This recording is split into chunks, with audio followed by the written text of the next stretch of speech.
So where are we as a world on CSR? The biggest survey that's been done is the Millennium Survey, done in the year 2000.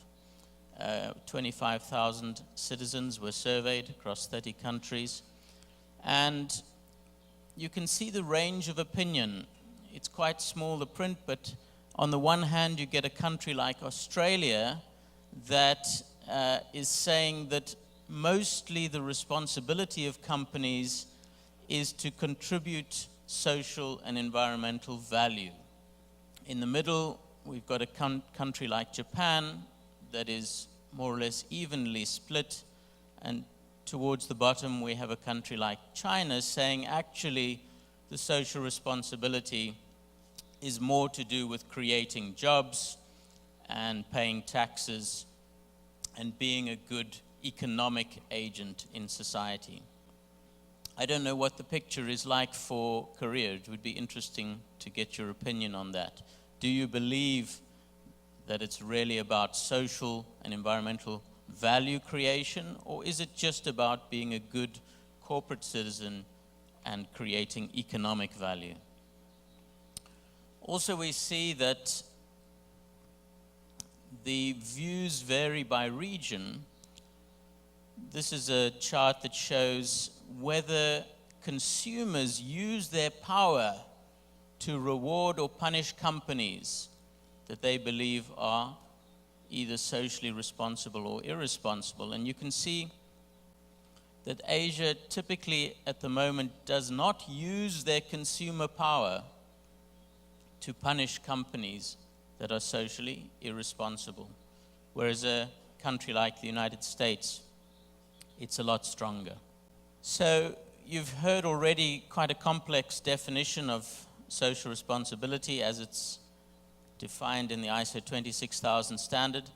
This is my slightly simpler definition. I believe that most of the definitions we see have four components essentially.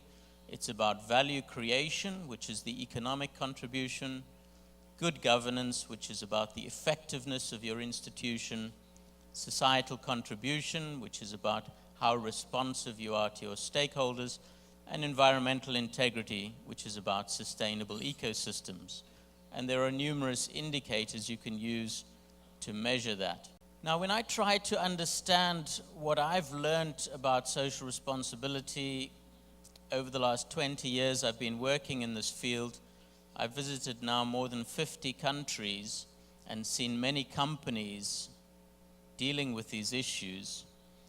And what I have tried to do is to summarize what I've seen. And there are 5 different approaches to CSR that I've seen in countries around the world. And I'm going to explain each one of them. The first is a defensive approach in what I call an age of greed.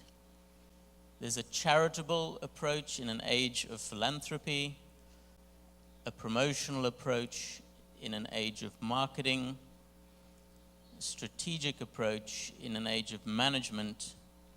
And all 4 of these approaches are what I call CSR 1.0. This is the old approach.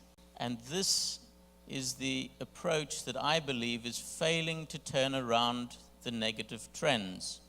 Whether you look at biodiversity loss, or corruption, or the gap between rich and poor, or climate change, all of these are headed in the wrong direction. And all 4 of these approaches, although they make a contribution, they are not solving the problem. So I believe we need a different approach, which I call transformative CSR in an age of responsibility. And that I also call CSR 2.0. So this presentation is going to explain what I mean by this model and by these terms.